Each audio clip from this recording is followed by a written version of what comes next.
Hey everyone, this is the last minute crash review for the AP Biology exam this year. In this video, I'm going to share some general tips and pointers, hit some really important content that's commonly questioned on the AP Biology exam, and review some basic skills that might pop up on the AP Bio test this year. Now remember, this video is meant as a fast review. It's definitely not meant as introductory content. This is a CRAM session for someone preparing at the last minute or someone who just needs a few reminders or wants to feel comforted right before the exam. And remember, AP Biology is a trademark registered by the College Board, which is not affiliated with and does not endorse this video. And as a warning, I talk fast. If you're not ready for that, you may want to slow this video down or make sure you watch some of my other material where I go a little bit slower. And real quick before we get started, I have lots of other AP Biology resources that I made this year, especially some FRQ tips, math tips. So if you're interested and you're taking the exam this year and you have a little bit of extra time to prep, be sure to watch those videos so that you're totally prepared for the exam format, test content, and all the tips and tricks students need to be successful on the AP Biology test. You probably already know the topic breakdown, but here are the 8 main units that are covered on the AP Biology exam. But you can see here that every single one of these units is tested pretty heavily on the exam, so you want to make sure you review everything from your year of study. So we're going to get started with some hot topic, and these are content and themes that come up frequently on the AP Biology exam. This isn't everything, and you definitely should study more than this, but these are some things that I hear year after year are showing up on the test, and you want to make sure you review these ideas before test day. Evolution is a main theme that pops up again and again on the AP Bio test. You should probably study endosymbiosis. Remember, this is the idea that eukaryotic organisms arrive due to engulfing smaller prokaryotic organisms and forming a symbiotic relationship with them. There's evidence for this. Some of that is that we have double-membraned organelles, mitochondria have their own DNA, the fact that almost all existing organisms perform glycolysis and that it's an anaerobic process means that it also could have occurred when there was no oxygen in the early days of Earth, and it's one of the most universal processes of respiration. Some common topics and themes that show up related to molecules and molecular biology. Enzymes at high temperatures will unfold or denature or lose their shape and lose then their function. So remember, an increase in temperature above the optimum range for the enzyme can definitely alter the shape of the active site and reduce a reaction rate. Water has a lot of very special properties, such as high heat of vaporization, the fact that it's polar, surface tension, just to name a few. This can relate back to a lot of reactions and processes within our bodies and cells, including homeostasis. For example, that high heat of vaporization is involved with sweat because the water in sweat absorbs a large quantity of heat during that liquid to gas phase change, which is going to lower body temperature and bring us back to the temperature that our body needs to be. You definitely want to be able to recognize how different molecules are going to be able to cross the membrane. For example, small nonpolar molecules like carbon dioxide and oxygen can freely pass through membranes. So speaking of membranes, cells have membranes that allow them to establish and maintain internal environments that are going to be different from their external environments. And then we have internal membranes that are going to help with different cellular processes, and it minimizes different interactions that are going to be competing within the cell and increases our surface areas where our reactions can occur. And we can also use this as evidence for the endosymbiosis hypothesis. But all of these themes are important when we talk about organelles. More organelle things that you should probably study are the differences between prokaryotic and eukaryotic cells. For example, the organelles that are present in eukaryotic cells, and then the organelles that are not present in prokaryotic cells. Size, how much smaller prokaryotes are than eukaryotes, organization of DNA. Eukaryotes have it in the nucleus. Make sure you understand how the structure and molecular composition of each cell part gives it its unique functions, and then of course be able to identify which organelles are found in plant cells versus animal cells, and be able to recognize those in an image as well. Now, these are the organelles that you really should be able to know, recognize, and understand how their functions work for AP Biology. There's a lot of other organelles out there and some major ones that are not on this list, but not on the exam. These are the ones that might show up and you might be tested on. Otherwise, if they're not on this list, you can forget about them. Out of this list, the most important ones you really need to know and recognize are cell membranes, mitochondria, and chloroplasts. When we're talking about cell membranes, remember these are very complex. They go beyond just a phospholipid bilayer. They have integral proteins that are embedded in the membrane for transport, cell surface reception, cell identification, other activities. They also have carbohydrates and cholesterols in the membrane, so be able to recognize how membranes are going to contribute to cell structure, function, communication, a lot of other themes and processes. Mitochondria and chloroplasts, of course, are going to show up when we talk about cellular energetics. We already talked about mitochondria and chloroplasts a little bit with endosymbiosis, but make sure you're very familiar with them, their role and their structure structure for both cellular respiration and photosynthesis. All right, going back to cell membranes a little bit more, be able to recognize the phospholipid structure, how we have a polar group of the molecule, it's here in red, and then our little squiggly hydrophobic tails that are going to form the internal part or the middle of our phospholipid bilayer. Photosynthesis is the process that converts solar energy into chemical energy. Remember, light energy is converted and carbon is fixed into organic compounds. That's the most important part here. And later we use those organic compounds in cellular respiration. You definitely should know the overall equation for photosynthesis and be sure to review the steps of photosynthesis to a certain degree, including both the light-dependent and the light-independent reactions. So knowing where the inputs are used, or the reactants that you saw in the previous slide, knowing where those are used and knowing where the outputs are generated is important. So for example, for water's role in photosynthesis comes up in the light-dependent reactions, the first part there, within the thylakoid, and when the electrons are released from water molecules, they're transferred to photosystem 2. A lot of students really get worried about cell signaling pathways. These are not that complicated, but do remember cell signaling pathways are characterized by a signal, a transduction, and a response. That signal could be something generated by a unicellular organism or could be part of multicellular signaling pathways. Signaling pathways are highly specific and regulated, and one single signaling molecule can cause a cascade effect, releasing thousands of molecules in a cell. And these pathways we know probably evolved from a common ancestor millions of years ago. We can even look at similar molecules in pathways in different species and use this as evidence to investigate different species and how they might have evolved from a common ancestor that used very similar signaling molecules. Now, the result of a signal transduction pathway could be something like gene expression or the production of a hormone or suppression of a genetic activity or even apoptosis, which is programmed cell death. Jumping back to more molecular structure, DNA, make sure you're very familiar with the structure of the nucleotide itself, and then of course the full DNA molecule. In the DNA molecule, we have a sugar phosphate backbone, and our bases are on the inside, connected by hydrogen bonds. Cytosine is always going to pair with guanine, and adenine is going to always pair with thymine in DNA. DNA is structured as an anti-parallel double helix going from opposite 5' to 3' orientations. And to contrast it, RNA is single-sided. It does have structural similarities to DNA.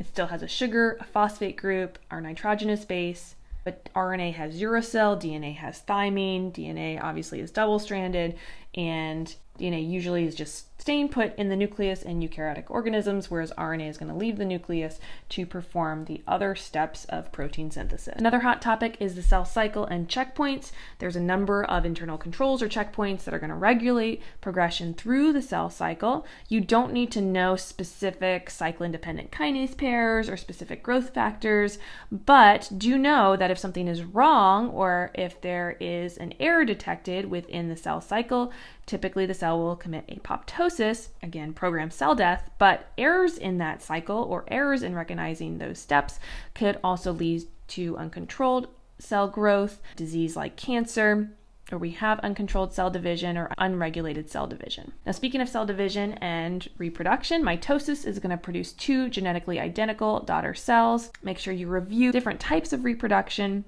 Meiosis is going to produce cells with half the normal amount of genetic material, generally going from diploid to haploid cells, and these are gametes or sex cells. There's a lot of different steps that contribute to genetic diversity. First of all, we have independent assortment, where we have a lot of different possibilities of orientations of how the chromosomes could line up.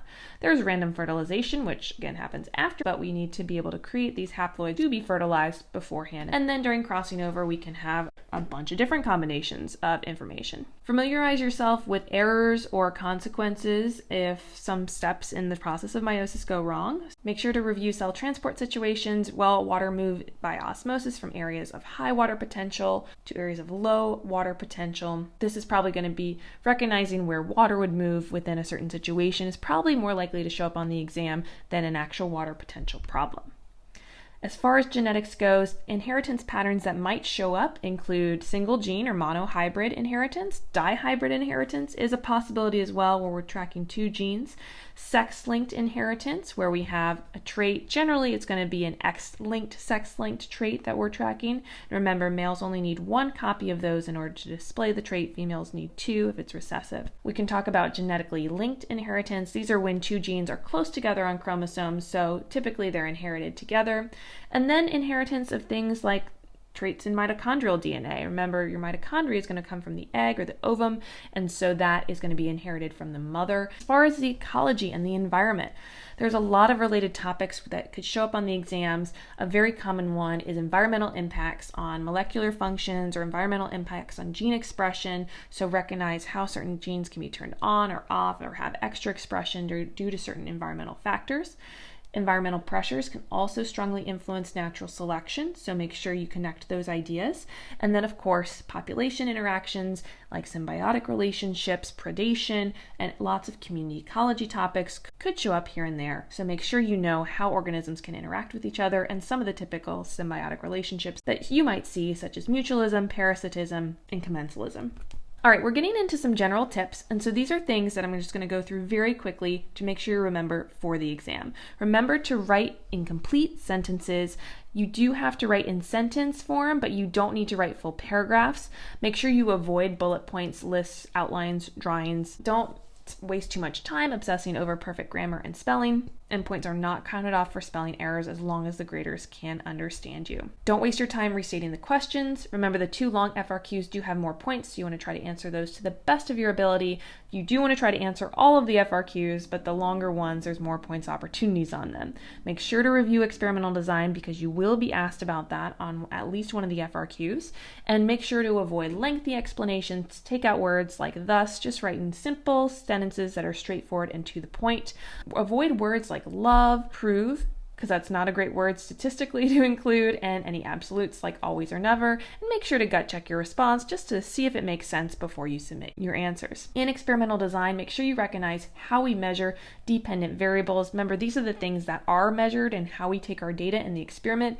Independent variables are the things that are changed, tested, or manipulated. Think I, the experimenter, what am I changing for the independent variable? And D, what am I measuring for my data for the dependent variable? When it's asking you to make a prediction, make sure you state something specific. Don't just say, I think this variable will change, or I think there will be a difference. You do want to make sure that you include whether it's an increase, a decrease, death, growth, whatever. But you don't need to include your justification unless it asks you to justify, which it probably will on a particular step of the FRQ. But answer what the question is asking. Don't do more, don't do less. You will definitely have to graph if you're doing the paper version. If you're not doing the paper version, you may be asked to talk about what type of graph you would use for a particular set of data or interpret a graph. So be sure you're familiar with all these types. It's likely if you are asked to create a graph, it'll either be a line or a bar graph. Scatter plot is another potential type of graph, and a pie chart could show up, but it's less likely to be on the exam. If you're creating a line graph, it's probably because you are looking at something over a period of time. Change over time is a really common usage of a line graph. Bar graph, you're comparing individuals to each other or groups to each other, and there's generally only one data point. So think of comparing categories. That's when you're going to include a bar graph. If you're displaying pairs of numbers, one on each axis, then you would use a scatter plot. And if you're showing percentages or components that add up to 100%, then you would use a pie graph. Be sure you're familiar with your place values. This is just a slide to remember which ones are which, because sometimes if you're calculating something, you may be asked to round to a specific place value. For example, round your answer to the nearest hundredth place. You will not be asked to use significant figures, so don't worry about that on the exam. Make sure to review error bars and know how to determine if there's an overlap between the bars of two or more sample means. Remember, if error bars are not overlapping, there is a statistically significant difference between the values, which means our experimenters can consider the measured values as not the same.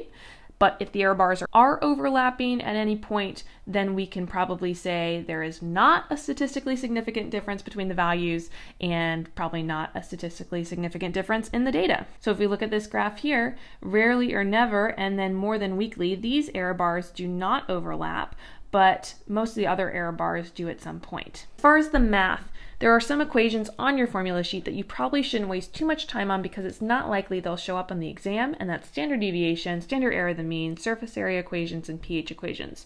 They are on the formula sheet, but it's not likely you'll see them on the test. Equations you should be familiar with are things like the chi-square, the Hardy-Weinberg equations, water potential, population growth, and carrying capacity, and maybe Simpson's diversity index, though it's probably not going to be on your test. I do have a longer video going through examples of each of these, so be sure to check that out if you're interested in doing a fast AP Biology math review. But really quickly, I wanted to highlight chi-square because this is something that a lot of students get stressed out about. It is used in science to test if data that you observe from an experiment is the same as the data that you would expect to come or predict from the experiment. What's really important in chi-square is to know how to do it and how to interpret the results. Sometimes you'll use this in a genetics problem, and if you're using it in a genetics problem, you'll probably state a null hypothesis, something like the data are consistent with the predicted method of inheritance. You calculate your chi-square value, and then you make sure you know your degrees of freedom, which is the number of categories total minus 1. In this particular case, if we're looking at colors, we have 1, 2, 3, 4, 5, 6 colors minus 1. That would be 5 degrees of freedom. After we got our chi-square value, we would look at that on our critical value table, and we would see if our chi-square value was greater than the critical value in the chart. Please go back and check out my chi-square video or my AP Biology math video if you want to see a full example of this. Here are some examples of null hypotheses which you might need to be able to state. Again, if you're talking about a null hypothesis in genetics, you would say something like the data are consistent with the predicted method of inheritance. If you reject a null hypothesis, that means that there is some difference in the data in the experiment and that the variables did have an effect on the particular outcome of the experiment. As far as population growth and community ecology goes, make sure you're familiar with the different types of population growth equations, and especially be able to recognize what a carrying capacity graph looks like and what's happening when a particular population reaches its carrying capacity. Now, I know this has been a lot of information really quickly. Please check out my other AP Biology resources on this channel. I wish you all the best of luck on your AP Biology exam. I hope this video has been helpful. Make sure to give it a like if it has, and I will see you on the other side. Good luck on your exam.